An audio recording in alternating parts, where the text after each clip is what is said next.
lalong namaga. Pero malambot naman. Papakita mo. Oh shit, may butas.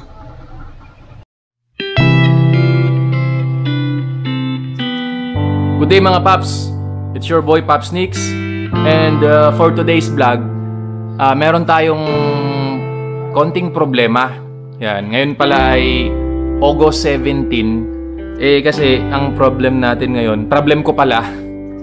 Tinatanong din to ng marami kasi si Athena kagabi pa hindi makatayo. Tapos yung paa niya namamaga. Pakita ko siya sa inyo sa likod, paliwanag ko kung anong nangyari, and tignan natin kung anong pwedeng gawin, kung anong pwedeng solusyon dito. Sa mga nagtatanong po bakit matagal ako nawala, hindi nakapag-vlog, nagpahinga lang muna ako. Pero magbo-vlog pa rin naman tayo mga paps, okay? Ito si Athena mga paps, kawawa nga ako. Kagabi pa to hindi tumatayo eh. Athena, ito kasi namamaga yung paa niya.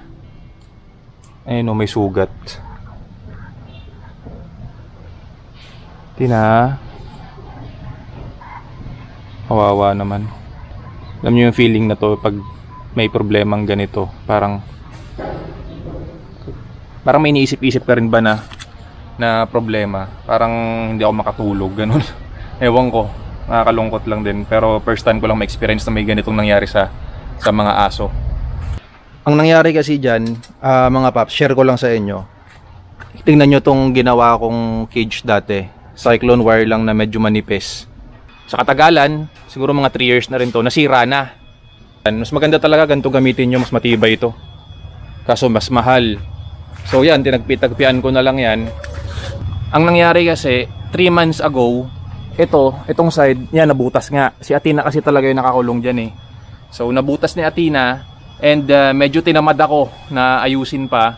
Sabi ko, plano ko naman talaga is pakawalan na si Athena. Kaya ang ginawa ko, 3 months ago, pinakawalan ko na siya. So dito sa likod, talagang ano siya, alpas lang siya. Nasanay siyang ganun. Then nung isang araw, sinira niya yung tanim ni Papa. So nag-decide ako na ayusin muna tong cage, tapos ibalik muna siya sa loob.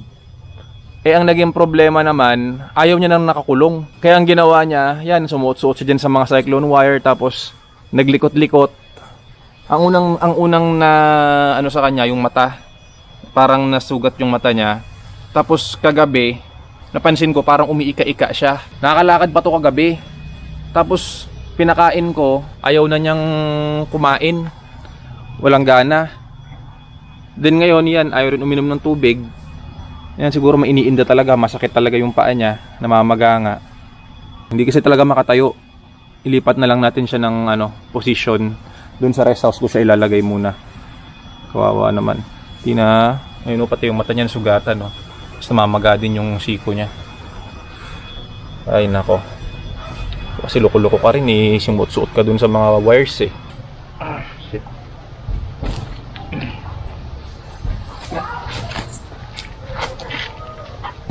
Yeah. Halika.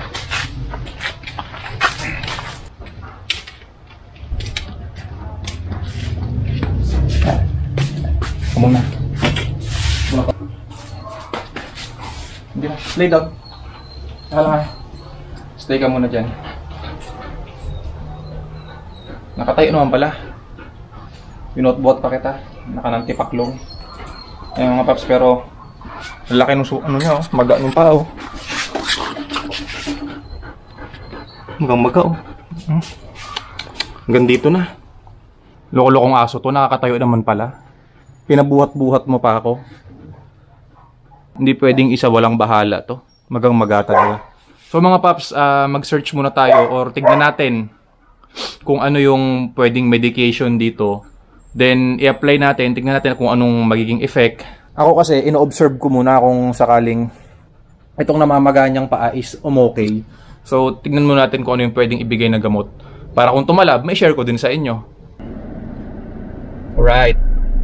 Yun ang dahilan mga paps bakit ako na-BBC, yung pet shop.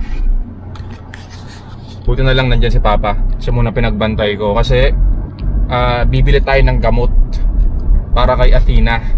And good thing, thank you kay Doc Jai napagtanungan ko si Doc Jai. Sabi niya, bilang ko lang daw muna ng anti-inflammatory. Hindi daw muna tayo agad diretso ng antibiotics. Sabi ko nga mga paps, ako sharing ko lang naman to kasi ngayon na-experience ko na. Dati kasi marami nagtatanong tungkol dito. Medyo traffic. Traffic eh, no? Marami nagtatanong tungkol dito. Hindi ko naman masagot kasi hindi ko pa na-experience. So yung status ngayon ni Athena mga paps, August 17 nga ngayon. Ngayon yung pinaka-worst na yung paglaki nitong kanyang paa at nitong kanyang siko. So para may idea kayo kung gaano to kalaki. Ito yung 5 piso. Ayan, tignan nyo, ilalapag ko dyan. Ganyan lang laki 5 piso. Ayan o. Ganyan kalaki yung maga niyan. Kasi yung 5 piso parang haliliit na eh o. Ayan, 5 piso, ilalapag ko dyan. Pero may idea kayo kung gaano kalaki yung kanyang siko at yung paa niya. Kung gaano kalaki yung pagmamaga. Yan o. Nakakatayo-tayo lang siya pero wala talaga. Nakakaangat-angat lang siya pero hindi talaga niya mailakad. Ayan. Down lang. Down. Stay lang. Okay. Magaling ka lang dyan. So itong gamot na to ay tolfenamic acid, no? Anti-inflammatory. Ang bigay daw ng gamot na to ay 5 ml a day for 7 days. Start na tayo ngayong araw. Okay, let's go. So ito, ibibigay ko daw, sabi sa akin ni Doc Jai, 5 ml a day. Hindi ko sure kung dahil depende rin sa bigat ng timbang ng aso ha. Si Athena kasi nasa 25 kilos eh. So depende yan kung ilang timbang siguro ng aso. Ang gapat. Sarap po. Inom na. Sarap to. Good girl. Okay, 6:30 PM na. Feeding time dapat ngayon eh. Kaso ito, ayaw kumain. Matamlay talaga siya. Ay mo kumain? Eh, kailangan lambing-lambingin din natin ng konti ito. Diba? Kain ka na. So, buti na lang meron akong tindang ganito. Wet food. Ay. Wet food. Try natin lagyan. Baka sakaling kainin niya. Uy, mabango to. Ewan ko na lang kung ayaw mo pang kainin to. Ewan ko na lang kung di mo pa to kainin. Tina. Oh, go na. Yes. Kain na. Oh, go. Go na. Kain. Go. Yes. Go na. Tina. Yes. Go. Wala. Hindi talaga siya makalakad. Paano-ano lang dito.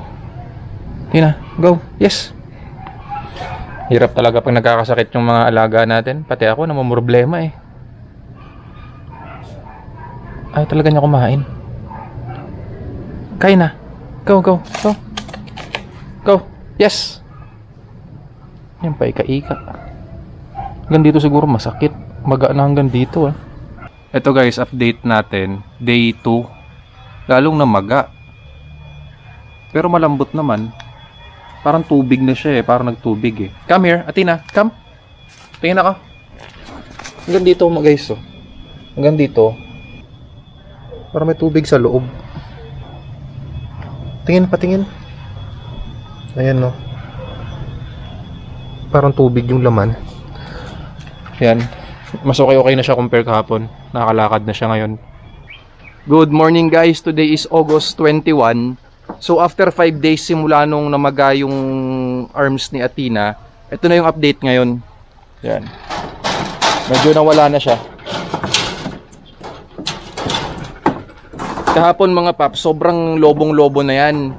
Tapos kagabi napansin ko nabutas ng kusa. Ang mga lumabas, tubig tsaka dugo. So ayun, after nung lumabas parang na-relief si Athena. Kumakain na siya kasi wala siyang gana kumain eh dahil mga may masakit sa kanya. So ito na itsura ngayon ng kanyang sugat oh. Pakita mo. Oh shit, may butas. Hindi ko muna siya pinakawalan dahil baka madumi-dumihan kapag naggala-gala siya sa may buhangin. May lumalabas pa rin sa kanya na parang discharge. Para siyang tubig na may dugo. Tapos parang may nana. So buti na lang Doc Jai to the rescue. Sa mga taga Pampanga po, andyan si Doc Jai sa may Suda Vet Clinic sa may Friendship branch. Okay, nagreseta po si Doc Jai nito. Antibiotics pang tao to eh. Co-Amox. Ito yung binigay sa akin gamot para daw sa sugat, tsaka dahil nga may nana. Pwede nyo naman pong gayahin yung ginawa ko, pero at your own risk. Kung ako sa inyo, ipabet nyo na lang kung talagang nag-aalangan kayo. Pero ako kasi, yan, nagtanong lang naman ako kay Doc Jai, sinishare ko sa inyo yung sinabi niya, 7 pieces tong binili kong gamot once a day. Pero kailangan muna na may kinain yung aso. Kaya pinakain ko muna siya, then painom natin sa kanya ngayon. Sit, sit. Good girl.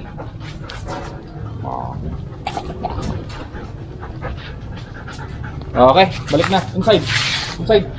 Balik na. Inside. Okay. Alright, today is September 20 and last update natin kay Athena kung gumaling na ba yung sugat niya. Nung last time kasi mga paps, ang lalim nung baha dito, umabot dyan sa flooring nung cage ni Chelsea. Tapos, ayan, meron pa sa likod. So, 1 week na tuloy-tuloy yung ulan. Yung last time, dumugo na naman yung sugat niya kasi nababad sa baha. Kaya pinaka-important, kailangan pala hindi talaga mababasa yung sugat para gumaling. Kasi pag nababasa, namamaga ulit, tas dumudugo ulit. Ngayon, tuyo na. Come. Good girl. Inside. Sit. Stay. Stay, Athena. Okay na siya ulit ngayon. Out. Good girl. Sit. Sit. Ito mga paps. Okay na yung sugat niya. Ay, natuyo na. Meron pa siyang parang malalim pero tuyo na yan. Nag-heal na siya. Okay na. Ito pala yung ginamit ko mga paps. Ito yung pang spray ko para mas matuyo siya tsaka hindi masyadong langawin. Ganyan lang siya. Yan, okay na yan. Nung una nga natatakot akong gamitin yan kasi baka ako dilaan, malason yung aso. Pero okay naman pala. So yun lang, sana nakatulong tong vlog. Yung mga ganyan kasi hindi ko naman talaga masasagot yan. Kaya ginawa ko tong vlog para meron lang kayong reference lang kung paano yung pwedeng gawin. Kung ano yung mga gamot. Ayan, tandaan nyo, dapat hindi mabasa yung sugat ng aso para gumaling. So ayan, okay na. Okay, Pops Nicks out.